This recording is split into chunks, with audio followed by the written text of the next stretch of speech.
Become a sustaining member of the Commonwealth Club for just $10 a month. Join today.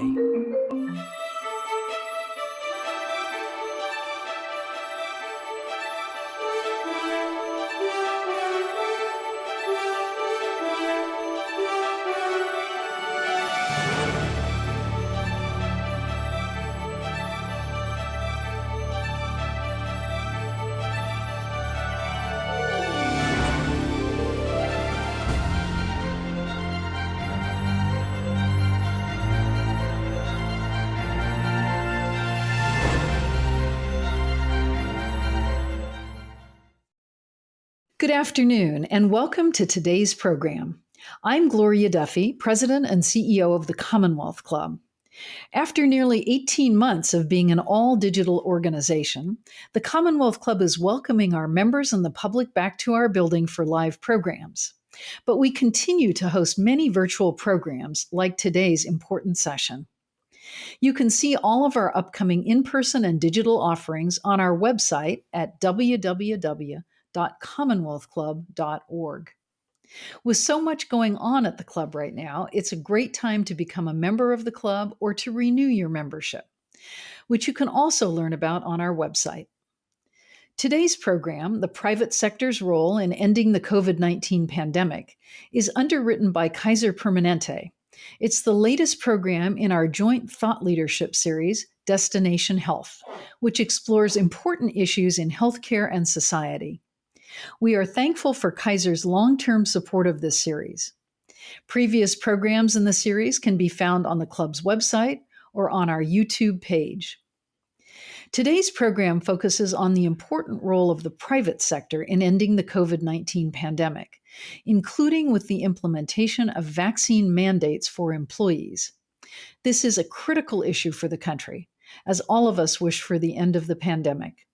We are very pleased to have representatives from both major corporations and small businesses here today to hear how they are addressing these critical issues. I'm pleased now to turn the program over to Gregory Adams, the Chairman and CEO of Kaiser Permanente, for his remarks. Over to you, Greg. Good afternoon and good evening to those of you beyond the West Coast. Thank you for joining us for this virtual panel conversation on the role of the private sector in ending this pandemic. The past 18 months have challenged and tested all of us in ways we could have never imagined. The devastating effects and the tragic loss of life continue as we fight the highly contagious Delta variant of COVID-19. Our intensive care units are no longer filled with only the most vulnerable.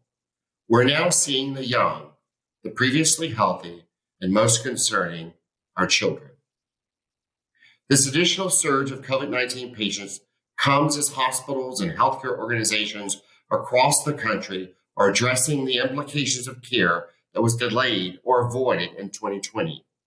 It means again being forced to cancel elective surgeries and limit care for other diseases and emergencies such as cancer, strokes, and heart attacks.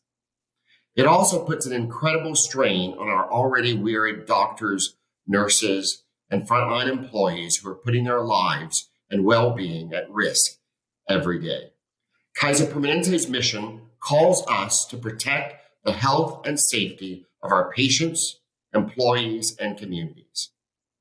On August 2nd, we announced that we would mandate vaccinations for our more than 216,000 employees and 23,000 physicians by September 30th of this year. Since that time, we have increased employee vaccination rates from 78% to nearly 92%, and our physicians' vaccination rates are now at 97%. No matter what lies ahead with COVID-19, the more vaccinated we are as a community, a nation, and a globe, the safer we will be from this dangerous virus. President Biden's decision to require federal workers, medium and large employers, and the healthcare staff to get vaccinated is an important and needed step in the fight against the pandemic. Our business community must work together and find a way to close the vaccination gap in our organization and our communities. It is our moral obligation to do so. More than 700,000 Americans have died from COVID-19. That's 1 in every 500 people. History has shown us what we can accomplish when our nation comes together.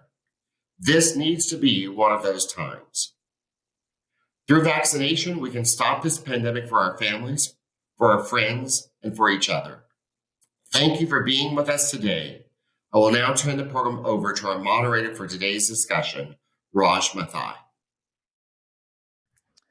Greg, thank you for that nice introduction, and thank you for your comments. I couldn't agree more. I think everyone on this panel couldn't agree more that we really need the public to come together with the private sector, the business community, to get past this. We want to thank Kaiser Permanente for its support for really bringing this important program to light in combining and combating to end this pandemic, COVID-19. Before we get started, another quick introduction of today's panelists, and we really have a really good cross-section of corporate leaders to discuss today's important subject. Brett Hart, the president of United Airlines. Brett, nice to see you. Pleasure, Raj. Thank you for having me. Molly Moon Neitzel, the CEO of Molly Moon's Ice Cream in Seattle. Molly, you're our sweetest panelist of the program. Good to see you. Thank you. Jim Wunderman, the CEO and president of the Bay Area Council. Hello, Jim. Hi, Raj. And the underwriter for today's program, we're pleased to have Dr. Stephen Parodi, the Vice President of External Communications for the Permanente Group and a specialist in internal medicine and infectious disease. Nice to have all of you on the program. And, I think we all are in our communities, in our places of work, and our families wondering, is it going to be just the public? Is it going to be the business sector that saves us? We're not quite sure. And this is great to get all of your input in this next hour. Dr. Parodi, let's start with you. Let's just get a report card. You're the specialist here. You're the expert. Where are we? Is there a progress report? I would love to say you're going to tell us this pandemic ends in 90 days, but I don't think that's the case. What's the progress report? Well, let me just speak to, and it's really, it's a pleasure to be here today to be speaking on this really important topic. And let me just put it this way. This last surge, I think, taught us a lot. And it's really a tale of two surges when I think about it. So first of all, there were communities now that are actually at vaccination rates of 85 to 90% of the eligible population. And in addition to that, those communities tended to double down on some of the basic sensible practices, not locking down the community, but actually wearing masks where appropriate indoors or in schools. And guess what? We did not see significant surges in the hospitals. We didn't see excess deaths. In fact, we kind of weathered that last surge without a whole lot of impact. Then you have communities, and in the United States, the Southeast United States, the middle part of the United States, and even parts of California where we're based here, where we saw significant surges, beds running out, crisis standards of care. We're not able to provide not even just COVID-related care, but basic levels of care. Why? Because those vaccination rates are below 60%. Because in those communities, a lot of times people weren't wearing masks. And when you combine those two together, things don't work. When you use them together, they do work. And my message to everyone here today is that the vaccines are efficacious. We've heard about people breaking through with infections who have vaccines. Let me just put this in perspective. For at least our hospital system across the country, if you're vaccinated, you have a less than 1% chance of getting infected. If you're vaccinated, you have a less than 1/3% chance of actually getting into a hospital. The vaccines are safe. There are now large studies looking at the safety relative to the complications from COVID. There's no question that the vaccines are way safer than waiting to get COVID. And then the last thing I'll just say here is the vaccines provide longer-term immunity than what we call so-called natural immunity. So if you get natural immunity, meaning you got infected with the virus, you're not necessarily protected against other variants. And these vaccines appear to be pretty durable against all the variants that are circulating around right now. Well said, Dr. Parodi. Can I just ask you, is it exhaustive? Have you guys given up, meaning the medical community, of even trying to get the unvaccinated to get vaccinated? Because in the Bay Area, for example, San Francisco Bay Area, we're talking 80, 90% vaccination rates. But while you said other parts of the country are 50, 60%, does that battle continue? Or at what point do people just check out? Oh, we're not done. I think we're just actually now at the grassroots part of this whole campaign, as I see it. So let me speak at a patient level. When I'm talking to my patients in clinic, it's now coming down to what's going on with you? What's specifically holding you back? Let me understand your background. Let me understand your community. Where are you coming from? Where are you getting your information? There's a battle of misinformation versus what is actual fact. And that's why I think this panel is so important, because it's not going to be just the healthcare community. It's not just public health messaging. It's not just going to be coming from the government. It is actually going to come from influencers in the community. And employers are a key part of this discussion. Let's bring in Brett Hart, based on what you just said, the president of United Airlines. Brett, nice to see you. 99%, I believe, United Airlines have been vaccinated of your 67,000 employees here in the United States. I think a lot of people are wondering, how'd you do it? How are you doing it? Yeah, thank you, Raj. And again, it's a real pleasure to be here this evening. Throughout the first year of the pandemic, we were really aggressive about trying everything that was at our disposal, including being the first to require masks on aircraft, and then in hold rooms and break rooms, and in our clubs, and different processes for cleaning our aircraft and the like. But as soon as it became clear that vaccines would be available and available across the country, we started having discussions about the possibility of mandating vaccines. And we started those discussions towards the end of 2020. It wasn't feasible at that time, but one of the things that we did at the turn of the year and the beginning of this year is we went public with our employees, and we started talking about the fact that as an executive team, when it was feasible and when we thought we could do it, we would require vaccines. And I think that what that did was that allowed us to have that conversation with our team members over the course of the year. And once we finally got to the point where we understood that the vaccine was widely available enough and that we could feasibly step out and require it, and we did, then we think that from a cultural perspective and from the perspective of our employees having the opportunity to think about it and really embrace and understand why we will require it, we think that it allowed those who were certainly in favor of it to move quickly and to show their support. And in a lot of ways, help bring those amongst our employees who were more predisposed to oppose it, to help us actually bring them along in this process. We're hearing so much from the other airlines, we're not asking you to comment on those airlines, but so much problems with Southwest and American and Delta. What did United do differently, or what did you do to get on this course of 99%? Yeah, I think again, one part of it was communication and transparency. We talked very early on about our desire to do this. I think there was an expectation within our organization that when we were able to do it, that we would require it. We spent a lot of time educating our employees about the vaccines. We also engaged our employees. We were the first airline to carry the vaccine from Europe to the US. So we shared those victories, and we shared a perspective that the one way for us to really beat this pandemic, to get our business back on track, and to create an environment where both our customers and our employees and their families were safe, was to get everyone vaccinated. So we were very aggressive from the earliest point in talking to our employees about it, educating them, having transparent conversations, and addressing the pushback where we found it. Molly, I'm going to get to you in just a moment, but one more quick one for you, Brett. The conversations with the unions, I'm guessing those are never easy, but obviously you got past some of the challenges.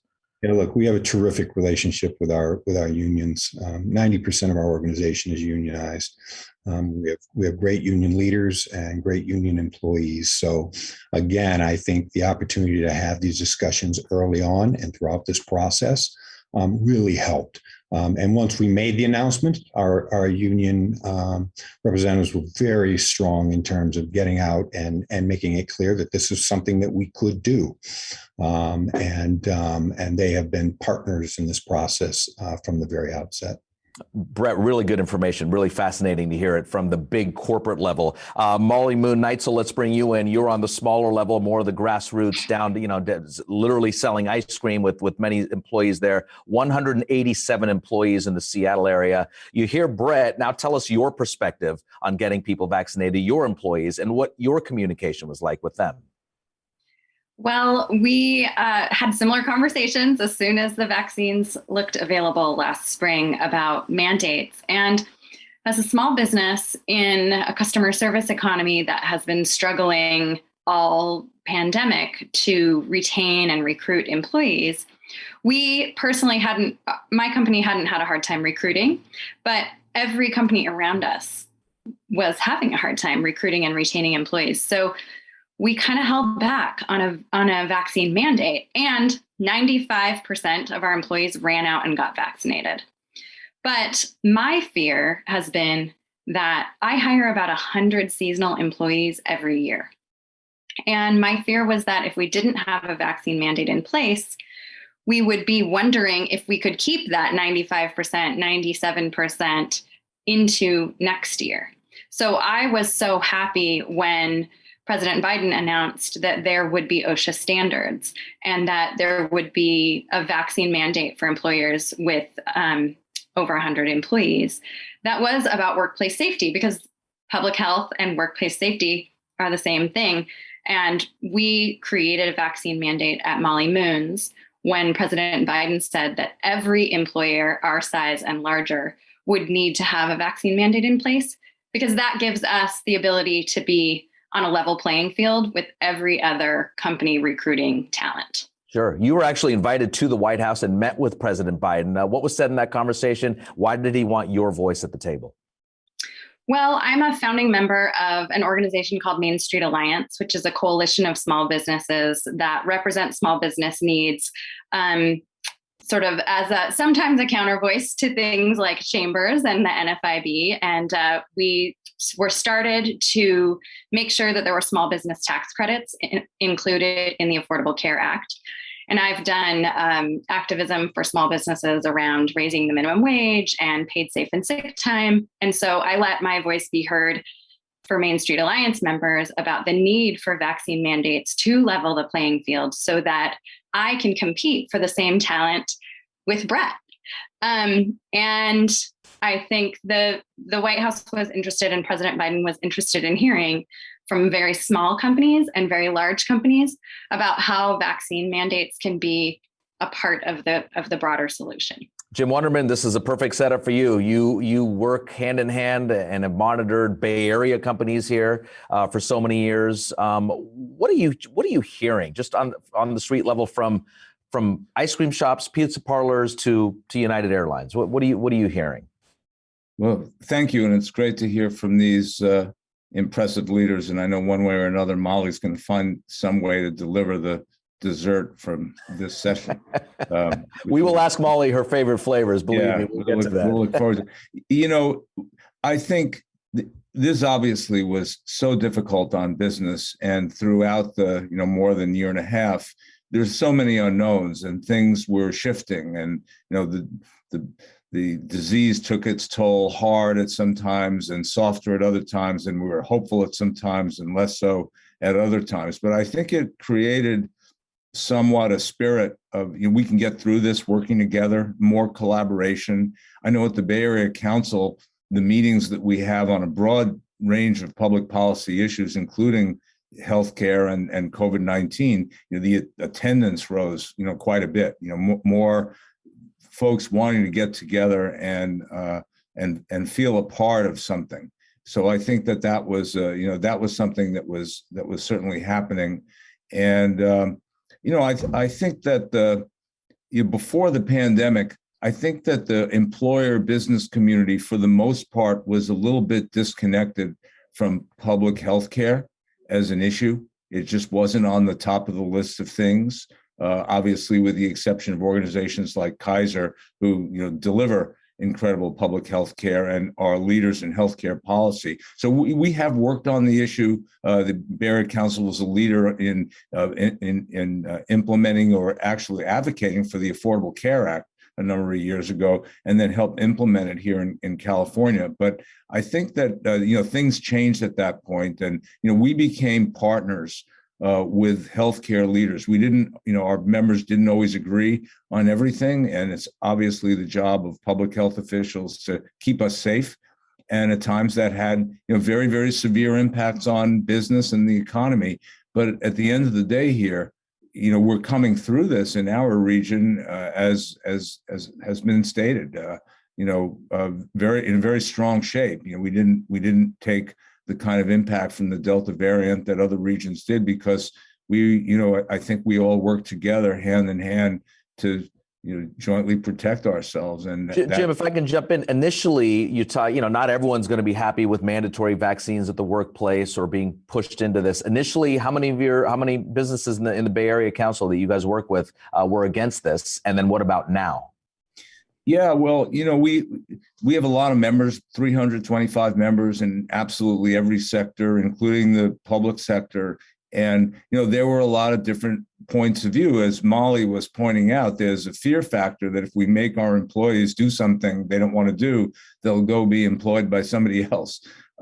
Ultimately, when Kaiser and United Airlines in particular, and there were a few others, announced that this was going to work for their organizations, we said, this is, we looked at the numbers and it became adamantly clear that vaccination is the path to protecting the public, protecting workers, and getting past the COVID-19. So our health committee took this issue up. Our executive committee took it up and unanimously put out a very strong statement to all employers saying, get your employees vaccinated when they're coming together in a workplace. This is sort of your responsibility. Is there a kind of a lesson plan here in terms of Molly Moon's Ice Cream or United Airlines, where you tell some of the other businesses, big or small, hey, this is how they did it?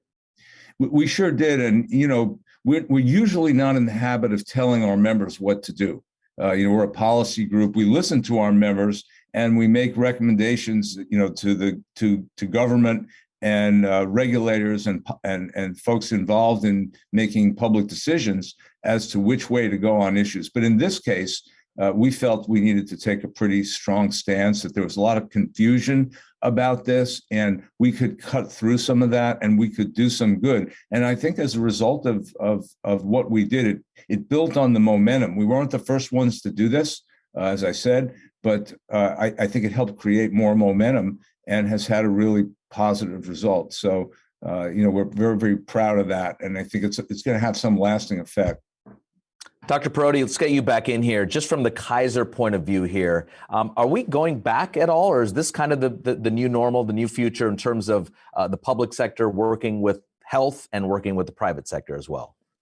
Well, I hope it's not the last. I can tell you that, compared to prior discussions and meetings that I've had, over the years when it comes to either prior epidemics or other public health related issues, the table, and now it's a virtual table, has looked a lot different. And so, whether it came to testing, whether it came to supply chain, the lack of PPE, and now we're talking about vaccines, that table now consists of health care. It consists of private business, public health, government. And we're all trying to problem solve these together because there's no way to do this in any one sector by itself. The fact that we now have 2/3 of all employees in the United States are under some form of mandate, that couldn't have happened without that collective table. And we're not done. There are other variants out there. This is a worldwide problem. I'm looking at my colleague from United Airlines. Companies actually have international footprints. And as much as we've worked so hard in the United States to up our vaccination game and get to levels of 60 to 90%, there are parts of the world that are still at 2 and 3%. And you might ask, why should we care? Beyond just the human cost, we should care because those are the areas where new variants are going to pop up, where vaccine escape variants are going to pop up. And actually, businesses are being affected by that. And so, our next sort of bully pulpit here, and this is some of the conversations that we're having at the national level, is how can businesses that are based in the United States that have international footprints influence other countries, influence actually the US government to increase vaccine access. So I would say, Raj, on the front of COVID-19, we're definitely not done. And I think when I think about the American Rescue Plan that was passed earlier this year, you saw the inklings of what it's going to take to rebuild the public health infrastructure, because we're going to have to be ready for whatever comes next beyond COVID-19. And I think that, again, is going to require private business, Kaiser Permanente, organizations like ours that are private healthcare entities to lean in and help with this public health. Well, Dr. Perotti, you said it in terms of this is not a local or a national problem, it's global. Here in the Bay Area, right? I mean, there's so much travel, international travel, so much, the Silicon Valley and so forth. Brett Hart, let's get you back in here. You're a global footprint in terms of what your company does, and you do it well. How can you help spread this? What can you do? What conversation can you have with President Biden and Dr. Fauci and so forth, if you haven't already, in terms of how United can help, as just one example of a company helping here? Yeah, no, absolutely. Let me say first and foremost that one of the things that has been most gratifying and inspiring about what we've all been through is the transparency and the willingness to share information and to lock arms and get through this together. And that goes for companies large and small and public and private entities. The information sharing, the walking and bumping in the dark and trying to figure things out together throughout this process has been really fantastic. And Brett, is that happening? Honest question, is that happening within your competitors and your colleagues? It absolutely is. And each of the things that we've all done, I think that in most instances, we have a way to share that information that's legal. And in most instances, we've had fast followers throughout the industry and in other industries. We have learned lessons from others as well. I think one of the things that we'll find, and especially as you talk about international now, one of the issues even with our business is consistency and understanding regulatory regimes. And if you're a passenger and you're going to travel outside the U.S., you want to know exactly what's required of you. You want to know that that's not going to change while you're in mid-flight, which has happened during the pandemic. And I agree with the doctor completely. Once we got to a point where we have comfort that we have this under control here in the U.S., we still have to ensure that the rest of the world gets to where we are. And that means that we all have to remain vigilant and heavily engaged, both on the public and private. Yeah, in terms of your bottom line, I have family in London and India. I'm hesitant to take my family to visit them overseas. That impacts, and we would go United, that impacts your bottom line. What can you do to accelerate this process to get more vaccinations worldwide? Yeah, well, what I'll tell you on one side is the conversations have been occurring throughout the pandemic. And we have great access to officials in other countries. We understand what their requirements are. We've put technology in place to ensure that if you're going to make that trip, you know ahead of time what the requirements are in that country. We can help you find testing. We can help you certify your vaccination cards. But we're also ensuring that those conversations are occurring both from the country outside the U.S., but with our government as well. And the doors have been open. We've had really productive conversations with our government here in the U.S., but we need uniform policies and procedures that apply across the world to ensure that if you're going to take a trip, you know with some certainty what's required of you, and it's not different from country to country. Dr. Perotti, are you optimistic in terms of the global vaccination rate in the next 6 to 12 months? I think we've got a lot of work to do. There are parts of the world where, of course, Europe, where you see vaccination rates that are similar or approaching that of the United States. But there are other parts of the world that are desperate for vaccine and access. And so I think, again, we've talked about partnering in the U.S., us working with WHO and working with other like-minded organizations, other international organizations and companies that have these kinds of footprints is going to be really incumbent upon the U.S. to help lean in, lead. That's why I think we're in this for the long haul. And I think I would be remiss if I said and put a date on it, but I think that's going to be the work of 2022 and perhaps 2023. I mean, it really is going to take that level of effort. If you think about other contagious diseases, I mean, it took that kind of mobilization. You think about smallpox, measles, mumps, rubella. I mean, these weren't things that were solved overnight. And what I am heartened by is that the world is focused on this. And so it's going to take not just focus, but also resolve.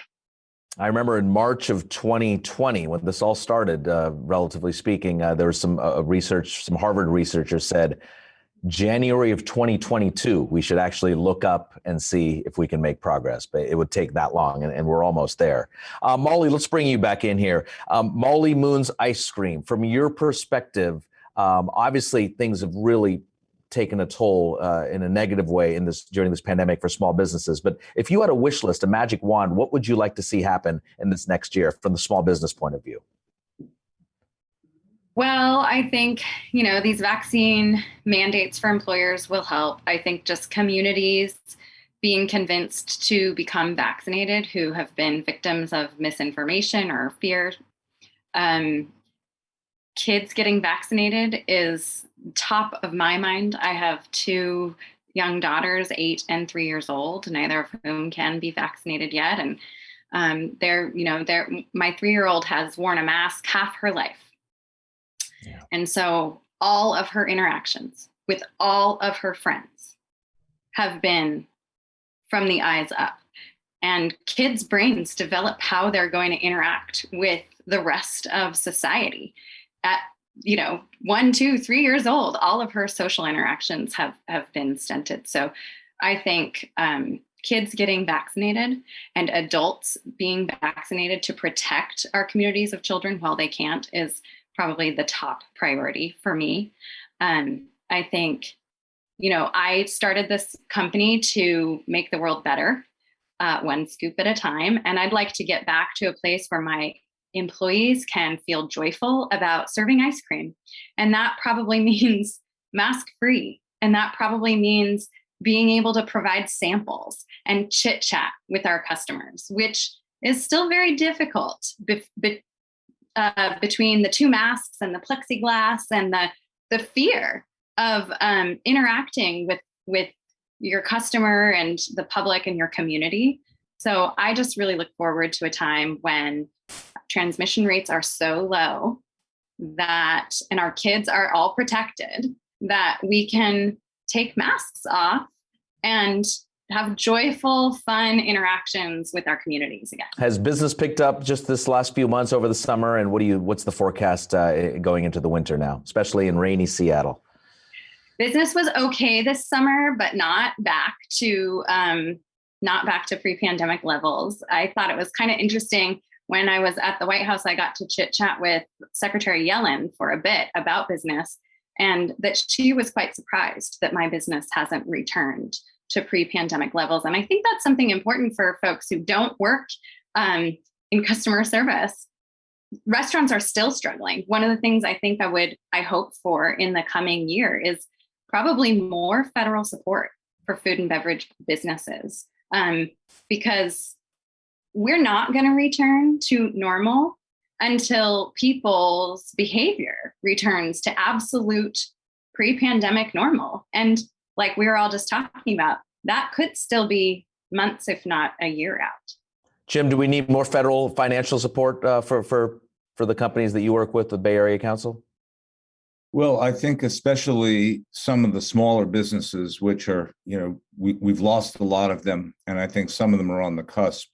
And I don't know that we can keep, as a country, pouring in as much resources as we have, but I think we can be, more specific, incisive about where the support is needed. But without some continued support, I don't think there'll be as many good stories to tell as there would otherwise be. I think a lot of businesses will be able to recover, but there's still uncertainty around timing. If you go into a lot of our communities, go to downtown San Francisco, it's very, very quiet. I was in Sacramento the other day, where the government is, folks are working from home. It's like a ghost town. And so those businesses are really ailing. And if we can accept that we're just going to lose them, well, that's one thing, but there's going to be a cost associated with that. So I think it's a delicate balancing act, because it's, there's not an unlimited amount of resources, but I think we've learned a lot and we should apply those learnings and continue to provide the support where it's actually needed the most.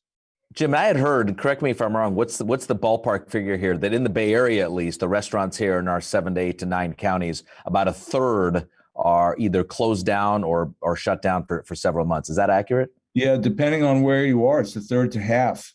And that's a huge number. Now, the market eventually, we don't know exactly when, but the market will come back. And, if the original restaurant can't come back, another one will take its place because people like to go out and they like restaurants. And I would hope, and I somewhat suspect, that we're going to see some kind of a renaissance here. We also I was going to say, in a capitalistic society here, doesn't that clear the way for new, fresh ideas in terms of pro-business now, if you want to look at it that way? And we've seen some of that with parklets and outdoor dining and folks being able to take drinks off the side of the restaurant and so forth. So we're seeing some creativity happen that always happens in a crisis that can then go on into the next era and actually increase and expand the horizons of the business opportunity. So I think we'll see some of that. But at the same time, we have folks who are really hurt by this, and we probably won't see again, at least in the same form. And that you can't help but be discouraged by those numbers. The travel, leisure, restaurant industries have been really, really hit hard, and they're the ones that have driven the numbers of unemployment in the country and in. Yeah, and what's so fascinating about just this entire pandemic, it's not like, oh, I've heard that guy over there. Usually it's, oh, someone within my family or my neighbor or my family member or children or something. Everyone's been impacted. Someone directly impacted if it's not yourself. Dr. Perotti. Oh, go ahead, Molly, please. Can I just say, I think another part of the economy that just is not being talked about enough is childcare. And it's during the pandemic, expensive, correct? People are spending so much money on it right now. Yes, but also during the pandemic, the licensing regulations have changed to keep kids safer and created smaller class sizes. I'm on the board of a preschool that is running at a deficit into the foreseeable future until we can have larger class sizes again. And so preschools and childcare centers, they've been devastated by the pandemic, and there weren't specific federal programs for them to be supported financially in the ways that restaurants and live music venues and airlines have been.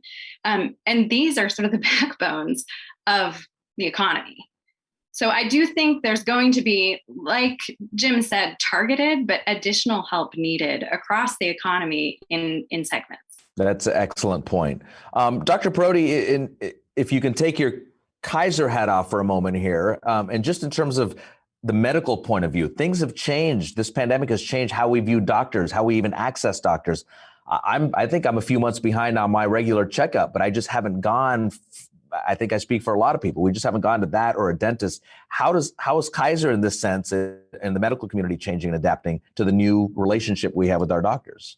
Yeah, I want to speak to this because it's a really important point. And there are three things that really come to mind. So one is the revolution in telehealth. And it was already happening pre-pandemic, but really started going gangbusters, partly out of necessity early on. As you referenced in March of 2020, everything changed. But being able to access care through video, through chat, through the telephone, through secure messaging or email, all of that sort of amped up. I don't see that going away. I do see it transforming where we're at now, because people do need to come back, to your point. There are just some things you have to do where you have to lay on hands, or you actually have to do an x-ray and somebody's got to be in person. But I think we're going to suss out, how much of it does need to go back to in-person versus virtual care. The second thing that I think has been transformative, and I'll speak to it in the context of vaccines, is the idea that we need to have an equity lens when we're approaching clinical care. or designing clinical programs. So what do I mean by that? We know that there are certain communities out there that are more vaccine hesitant, Black, Brown, Latinx, Asian, and we have to have culturally competent ways of communicating or getting into those communities directly. And so I've seen that transformation in the past when we've approached high blood pressure or hypertension. The messaging that you need to do for an African American community as opposed to other communities is different. And it's got to be, enlisting people that are actually either look like the communities that they're trying to reach or have the right messaging. And so we've had to do that with vaccination. I think we're going to need to do that going forward with really all of those lenses. And then the last thing I want to speak to here, and it's a little bit of what Molly was talking about, is the focus on children. And I do see that, actually our path out of this pandemic is to focus on children because parents have been so affected, right? Parents are having to take time away from work to invest in childcare. And if you look at California, I'll use it as an example, 95% of children are now actually back in-person school. We take care of or educate 12% of the nation's children. We account for 0.7% of school closures. Now, just keep that in mind here. If we had sort of just let everyone go to school without masks and without pushing vaccination for the 12 and up population. By the way, I can't wait till the FDA approves the 5 to 11-year-olds, hopefully at the end of this month. You can see that we actually can get kids back to school and get them back safely. And that's important for children's mental health as well as physical health. And also, I think, parental health. And so I want to say that that's really the third wheel that I think has been transformative here, is making sure that we're focused on children as well as adults. Brett, you have 67,000 employees here. The mental health, I can speak for NBC. It's, we talk about it a lot here. How do you deal with that in terms of, other than just messaging with a nice HR message, but is there a way you guys can really deal with that and get ahead of it? Yeah, we've been very deliberate, I think, for a number of months in getting out and talking about mental health in our organization and understanding the stress and strain that people are under. And our employees are, from the very outset, they have been interacting with people without a full understanding of the pandemic and its impact, and then going home to their families and also managing, their kids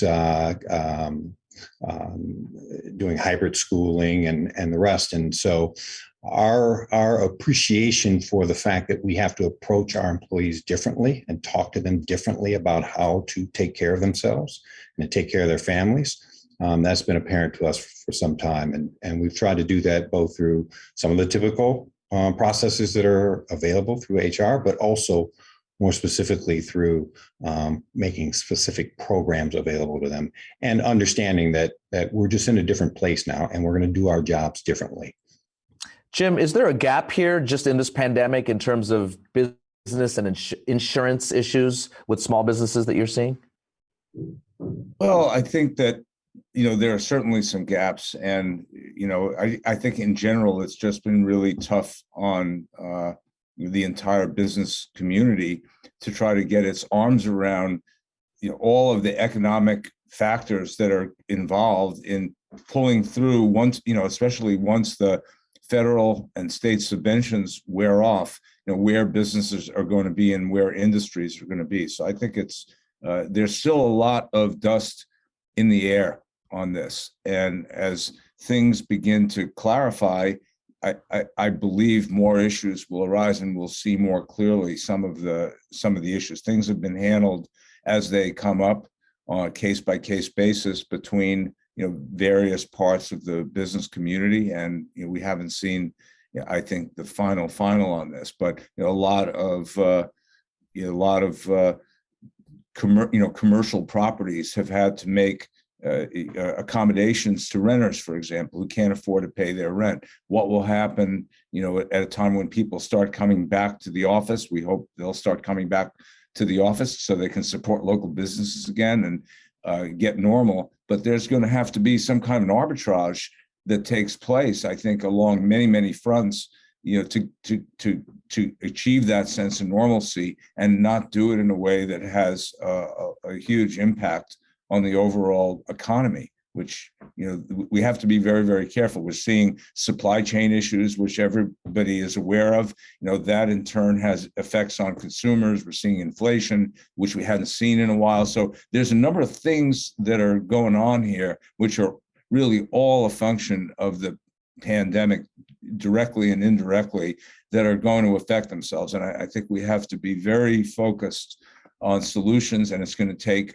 actions of business working with the government, being very, very deliberate about how to move through this next phase. I think it's going to be very, very important. Molly, if we were to sit in on some of your employees just hanging out, whether they're part-time or full-time, what are their biggest concerns right now? Without the CEO in the room, without the president in the room, if they were just hanging out talking with each other, what are they talking about in terms of their anxiety for the year ahead? Several of my employees are concerned about breakthrough cases and worried about protecting themselves and their families, especially those with kids. I think my employees who are moms of small kids are all sort of worried about breakthrough cases, customers who won't wear masks, and taking a breakthrough case home to their unvaccinated kids. And I think the other sort of one of the larger concerns is mental health. Working in customer service through mask mandates and masks coming off and mask mandates coming back, I'm sure Brett feels the same. It's been so taxing on our employees, and being afraid of your customer for over a year and a half is not a place that anyone who applied for a job scooping ice cream ever thought they would be. So mental health has been incredibly important to our team. And I want to praise Kaiser Permanente here, actually. There have been incredible tools rolled out before the pandemic and during the pandemic to help Kaiser patients and all of my employees get free healthcare at Kaiser. And they have been taking advantage of some of the meditation apps that are free through Kaiser, all the wellness programs, and therapists. We need more therapists in America right now. And many of my employees have been struggling with how to stay happy through the pandemic. Dr. Parodi, my want to jump wife's in? a clinical psychologist, and she sees patients now. She doesn't actually, it's not in the same space, but she actually sees them, but she also teaches. And so she's got first and second year students who are starting to become clinical psychologists who have never been in the same room as a patient. And I think there's going to be some implications to the delivery of psychological services and therapy we're going to have to work through. There may be some positives to the delivery system, but it's something we really have to consider, this massive change in the way we help people. Excellent. 2 points for you, Dr. Parodi. Just the increase in what Kaiser is doing for mental health, but also what Jim was just saying. Is there going to be a reckoning, come post-pandemic, where all of us were so used to telehealth that now we're in person? Well, so I wanted to speak to Molly's point here on a couple of levels. So one is that you're right in terms of mental health being front and center. And we've implemented a program that's called Connect to Care, where we actually can connect to people by video or telephonically. And interestingly enough, some patients prefer that mode because A, it's convenient, B, they have more sort of agency over the meeting. If they want to end the meeting, they can literally hit leave as opposed to having to actually walk out of an appointment. And so, I think that actually is going to be a way that we can scale mental health more effectively in the United States. The second thing that Molly was bringing up that I think is really important, and we've been committed to this, and I know that other healthcare systems have as well, is that as we have gone along in this pandemic, we've had to really develop things either on the fly or in the moment. and we've been willing to share our best thinking. So a lot more open source related material. So for example, in the beginning, we were trying to figure out, okay, how do you do PPE? How do you handle a patient? How do you handle a surge? And we developed playbooks. And then we didn't just keep them from within. We shared them with basically anyone who was interested, the government, other health systems, and then with our patients to be able to share, here's in the moment what we know, here's what we don't know, and we're going to keep you informed. And so I hope that actually those lines of communication continue beyond the pandemic to other things that are so important here. You know, when you think about heart disease, you think about cancer care, stroke care, all those kinds of things will benefit from these lines of communication that we've now established. The speed at which we can, and I'm an HIV doctor as well as an infectious disease doc. So, I mean, the revolution of how fast we were able to move research because of the AIDS epidemic, I think we're seeing similar transformative changes here with COVID-19 in terms of producing evidence and research that then becomes applicable and hopefully explainable to the general public in a much more rapid fashion. I think we're going to come out of this with a lot of learnings about how do we communicate with people and how do we bring people in when they need to be brought back in, Raj, to your other point, which is how about this in-person hangover thing? And I do want to speak to this, which is the deferred care that's out there. There are people that weren't able to come in that have heart failure or they have, potentially more advanced cancer now. We've got to be able to get our arms around this pandemic so we can get back to the business of taking care of regular disease, because that didn't take a vacation. That didn't stop during this past year and a half. So being able to provide that level of access while accommodating these new needs for access are going to be really the juggle that the healthcare system is going to have to do. And I cringe to ask, are we going to see this influx of patients with some serious other issues, non-COVID issues coming in a year or two from now? So I think that is our concern. That's what we have to be prepared for. And so we have to message to people that it is safe to come back to get care. And I want to sort of put that message out as strongly as possible today, that we do need you to come back to get your screenings, to get your mammograms, to get your cervical cancer screening, to get your colon cancer screening.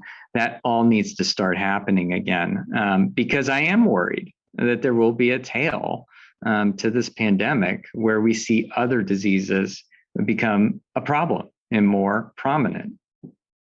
Well said, Dr. Parodi. I think we'll all have some takeaways from this. Brett, let's get you back in here. Molly said something about it's disheartening to see, an ice cream shop where it's all about community and smiling and feeling good. And also just look at your business. This is more of a personal question. Just when the few times I've flown now recently and just seeing flight attendants who are just trying to do their job. And then you see so many clips on the news about unruly passengers who don't want to wear masks. They must be going through a lot. Your people, the cabin crew. Yeah, it's I think understatement to say that it's been a difficult year and a half for them. Certainly, their jobs have morphed into something that their jobs weren't intended to be. They are not supposed to deal with confrontation like that. It's not part of their responsibilities. What I will say is that they've done a really remarkable job of finding a way to try to engage and to de-escalate difficult situations. It's really been unfortunate, but I think that over time our folks have adapted and they're dealing with the situations as best they can. But again, it's not part of their job description. They're not there to engage in potentially physical altercations. No, you're using terms that we use for police departments: engage, de-escalation. So if this isn't going away, which we don't think it is in the short term, do you retrain? Do you reclassify these flight attendants and cabin crew into something different? No, that's never going to be their job. What I will say is they're doing a wonderful job now of de-escalating situations, and that's what we want them to do. We want them to de-escalate and walk away and allow those who are trained to deal with difficult situations to deal with them, and that's once the airplane is on the ground. In an ideal scenario, we can deal with it before the plane takes off. But our number one priority is safety, and that includes the safety, most assuredly, of our crew members as well. So again, I think our folks are doing a fantastic job in the air and under extraordinarily difficult circumstances. We just have to continue to be very vigilant about addressing these issues when they come up. And we have been very aggressive about banning passengers from flying our aircraft. The issue is getting the plane down on the ground safely. Once it is, then we take action with respect to these passengers, because it is just unacceptable behavior. And as we were talking before about the issues that we have to address with our health and our mental health of our team members, these are issues that are going to play out well past once we get our arms around this pandemic, and we all have to be mindful of that and what we'll have to do to get our team members back to a good place. Jim, a lot of frustration from the Bay Area Council and the businesses you work with. And just, are we supposed to enforce mandates? Are we not supposed to? What's the county saying? There's a lot of questions we hear on a daily basis. Yeah, well, I think it's, on the whole, the clarity has gotten a little bit better. And with the Delta strain, that was a pretty scary period of time. So I think businesses were disappointed, but quite aware that what they needed to do. So I think it's getting better. There are certain businesses that are having a harder time enforcing the mandate. They're more reluctant to do it. They're subject to losing more employees if they do it. But on the whole, what we learned from the information that Kaiser presented is, the vaccination rate had kind of stopped. And what we were seeing was, if business didn't step up to the plate and do this, we wouldn't see the kind of gains we made since mandates came down and then the president took action and so forth. So this has been actually a very successful moment, driven in large part by business saying, we have a role to play and we're going to play it. And it's not going to be perfect and not everybody's going to be happy, but this is really important to protect our lives and each other's lives. So I think on the whole, it's getting better, and we're seeing more businesses provide more clarity about what their policies are and when they're planning to come back, and probably using the time in between, as Brett said at the beginning, communication is so key, and making sure that everybody understands what's expected and why it's expected, and being really open and transparent in that dialogue. So really good insight. Dr. Parodi, Jim said it really well. It's not going to be perfect. We're doing this in real time, on the fly. Are you able to consult with big businesses, small businesses, community leaders in terms of just the communication, not just patients in terms of a medical point of view? Yeah, I mean, that's actually been one of the biggest sort of eye-opening experiences of this past year and a half, is that, as a physician, it's usually not my role to be talking to the business leadership. But that's actually now a regular occurrence for myself. You heard the opening take with Mr. Adams. That's actually a well that we're often going to. I'll just sort of underscore what Jim's talking about here. When, I talk to some of my individual patients who have gotten vaccine, and they have, and as you said, Raj, there are stories within families, right, where there's a divide. Some members of the family are getting the vaccine and some aren't. And I've said, what is it going to take? We've got the science, we've got the numbers, we've got rational arguments. How are we going to get there? And a number of my patients have said, not until somebody says you have to get it are people going to get it. And so I want to applaud actually the businesses that have leaned in with us, the healthcare industry, to do so, because I think that is actually going to be one of the biggest pushes here that's going to get us across that finish line. And then the last thing is that, each of the businesses that have been able to move forward, I've heard the sharing of best practices. So I've been on a number of these calls, whether it's in the Bay Area or nationally, where businesses are sharing best practices. What are the HR issues that you've got to tackle? What are the legal issues that you've got to tackle? Federal, state, and what do you need to coordinate with public health? How can you leverage your health system to actually show up at work and promote vaccination? So it's all of the above there that's making this possible. But yeah, the ability to pick up the phone and talk to local businesses and collaborate, I think that's a real big boon that comes from, it's one of the silver linings, if there is one, this whole experience that we've had. That's interesting that you note that. Brett, let's bring you back in here as we wrap this up, just a few more minutes. Say there's a local CEO, local president, local business leader has 1,000 employees, maybe 5,000 employees, is on the fence of issuing a vaccine mandate for his or her employees, and calls you. What kind of guidance would you give him or her? Yeah, I would say, look, you cannot make everyone in this process happy. You can't. You have to be guided by what you honestly believe is the right thing to do. And for us, this really did boil down to what we believed, saving lives and doing what we thought was absolutely necessary.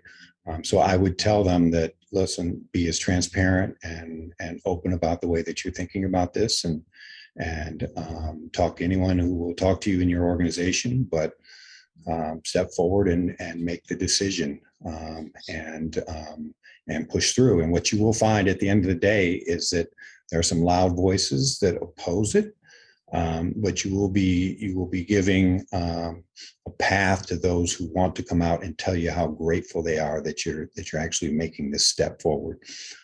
And that's what we found. The voices have been far stronger supporting what we've done than those who have been opposed to what we're doing. So it's been the most challenging time of your career?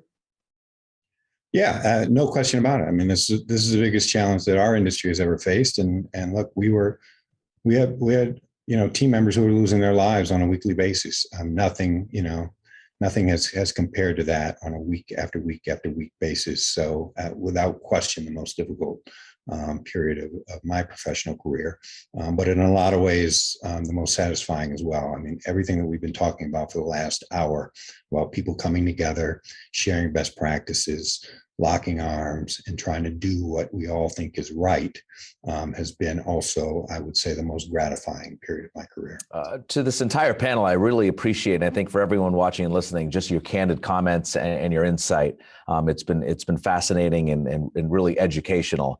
As we wrap it up, just with a smile here, Molly, favorite type of ice cream that we should have at Molly Moon's when we visit Seattle? And like Jim said at the beginning of this program, can you send it to us if we're not in Seattle? Our customers love anything with chunks in it. So our oatmeal cinnamon cookie dough ice cream is one of our top sellers. Our homemade cookies and cream, and our Yeti ice cream, a Pacific Northwest favorite, is sweet cream ice cream with granola, chocolate chunks, and a ribbon of caramel. Okay, yes, yes, and yes, right, panel? And Brett, what's a destination United flight that you like to take or will take in the near future? We just announced not too long ago Johannesburg, South Africa. Oh, nice. Listen, it's a big world out there, so we got to get people back on aircraft and get them back to exploring and seeing other cultures and enjoying this beautiful world that we have. We agree. Jim, thank you for your time. Good seeing you as well. Dr. Parodi, thank you for your insight. Unfortunately, this is it. We have to wrap up our program, but I want to thank the Commonwealth Club for bringing us all together and giving us a platform to share all of your great ideas and thoughts, for hosting this important conversation. And again, a special thanks to Kaiser Permanente for providing support for this program as part of its Destination Health series. I'm Raj Mathai, and this is the Commonwealth Club program, and we're now adjourning. Have a great time. Have a great day.